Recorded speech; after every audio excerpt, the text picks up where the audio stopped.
E vamos polemizar com mais este vídeo. Hoje eu trouxe um vídeo da Jovem Pan do Morning Show, um corte que eu vou fazer aqui.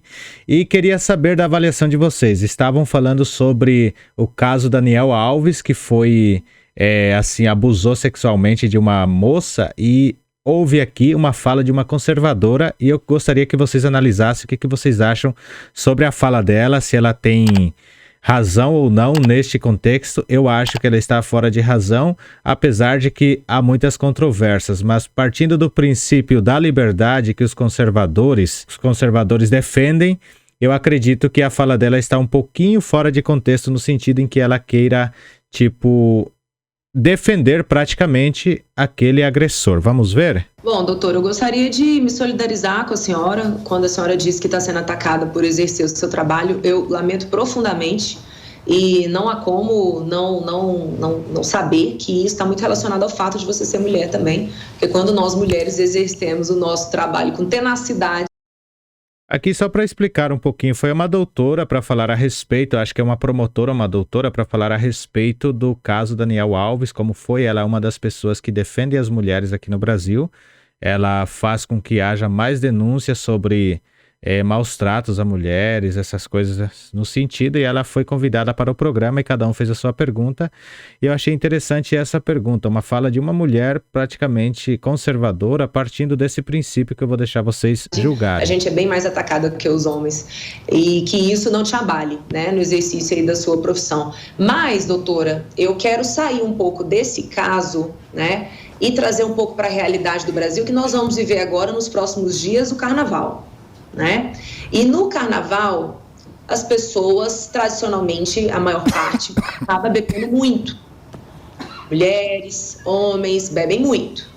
E também é tradicional que, nesse processo de embriaguez, as pessoas se conheçam, se relacionam e, inclusive, tenham relações sexuais. E aí, doutora, qual que é a linha que a gente poderia nesse momento instruir, principalmente aqui, os homens, né? Se ele conhecer uma mulher e ele percebe que essa mulher está embriagada, mas ela demonstra interesse de ter relação sexual com ele, o que ele deveria fazer para não correr o risco de ser acusado?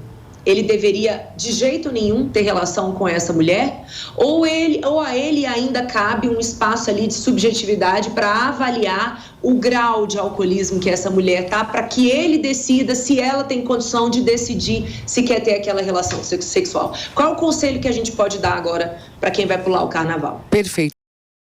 Vocês viram a pergunta dela, colocando ali entre linhas, para quem consegue ir um pouquinho mais adiante no debate, vai compreender que ela está querendo colocar entre linhas ali a vitimização digamos assim, de algo que é real, que é do dia a dia de homens que realmente, assim, se aproveitam da situação, né? Imagine o caso da sua filha, por exemplo, está andando na rua.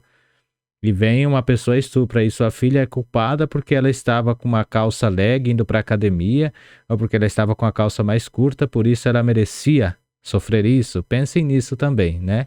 Então vamos ver agora aqui a resposta, o que a doutora falou para esta pessoa. E eu trago isso porque eu já vi em outras ocasiões ela defendendo mais abertamente a esse respeito. Júlia, primeiro quero agradecer a sua solidariedade, dizer que nós não vamos nunca recuar diante da luta das mulheres. Quando eu atuei no caso do João de Deus, eu também fui muito perseguida, fui muito atacada, mas nós continuamos firmes e fortes, é como nós estamos agora. Então, obrigada e toda a minha solidariedade também, enquanto mulher, você na sua profissão. Em relação a essa pergunta, existe aqui uma linha tênue. Se a mulher está embriagada a ponto de não saber o que ela está fazendo, se houver uma denúncia contra esse homem que com ela teve uma relação sexual, ele pode sim responder pelo crime de estupro de vulnerável. Vejam, qual que é o limite? É o consentimento. O que é o consentimento? É o sim. Não, não. O silêncio não pode ser sim. A pessoa está embriagada não significa o sim. A roupa da mulher não significa um sim. O comportamento dessa mulher não significa o sim. O sim, ele deve ser manifestamente expresso por essa mulher. E ele só pode ser considerado válido se não houver qualquer vício de vontade nesse manifestamento. Qual é o vício de vontade que nós estamos falando aqui? A perda da consciência. A perda total do que ela está fazendo ou não. Então, o meu conselho é, na dúvida, não faça. Porque, infelizmente, você, mesmo não tendo cometido um crime com violência, com grave ameaça, você pode ser acusado de ter se valido da vulnerabilidade da vítima e com ela ter mantido relação sexual sem que ela pudesse oferecer qualquer tipo de resistência, que é como é o caso do Daniel Alves. Então, o meu conselho, quem sou eu para dar um conselho? Até porque eu dou só orientação jurídica, mas, na dúvida, se a mulher estiver embriagada, ela está em situação de vulnerabilidade, você pode ser acusado por estupro de vulnerável. Vocês viram aqui, deixa eu voltar aqui, vocês viram como que ela falou aqui a respeito que existe uma linha tênue.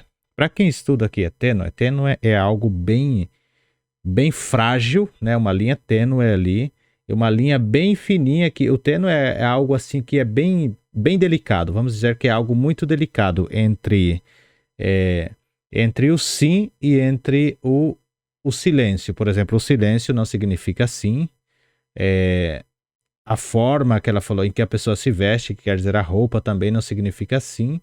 Então se torna um estupro de vulnerável. Então fica até alerta para muitas pessoas que muitas vezes falam, não, mas ela esteve comigo e depois me acusou. Mas pode sim te acusar, porque às vezes você se aproveita da situação e isso é muito perigoso.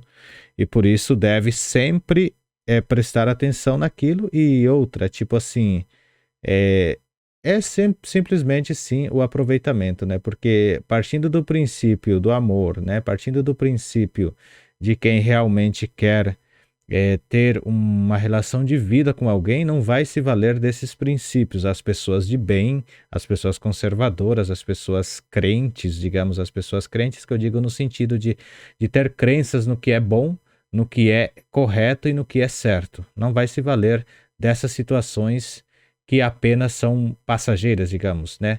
A pessoa conservadora, ela não vai, por exemplo, se valer de ocasiões passageiras, ela vai se valer de algo que fundamenta os padrões de vida, os sentimentos de vida, que neste caso é, na verdade, a nossa convivência, a formação de família, a criação de família, o respeito às pessoas. Então, se considerar conservador não é apenas dizer que sou cristão, sou de bem, mas existem muitas famílias que são de bem, mas oprimem ao próximo. E quando você é de bem e é conservador, você respeita a liberdade dos outros. Por exemplo, eu sempre falo isso aqui. Por exemplo, uma pessoa que é conservadora, ela não pode querer impor a vontade dela aos que são liberais, por exemplo, aos que pensam diferente. A gente tem que respeitar a amplitude.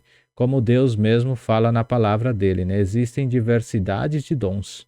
Então eu não posso criticar porque eu tenho um dom, o dom do outro. Isso está previsto na palavra de Deus, que há diversidade de dons, mas há um só Espírito, fala bem assim, né? Então é muito interessante essa parte, se a gente se guiar pela Bíblia, a gente consegue compreender muitas coisas que muitas pessoas pregam somente para o seu lado, quando é para o lado dos outros, não pregam. Por exemplo, um erro que eu acho no conservadorismo pró-vida.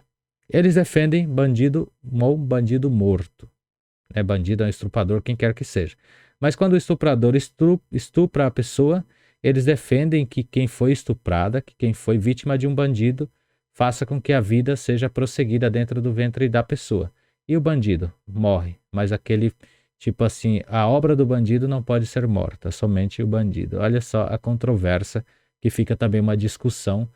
Assim, pró-vida tem que ser pró-vida de todos, não somente eu não estou defendendo o aborto, longe de mim, mas eu acho que cada pessoa tem a sua consciência e isso que deve permanecer. Isso foi o nosso vídeo de hoje, a nossa reação de hoje.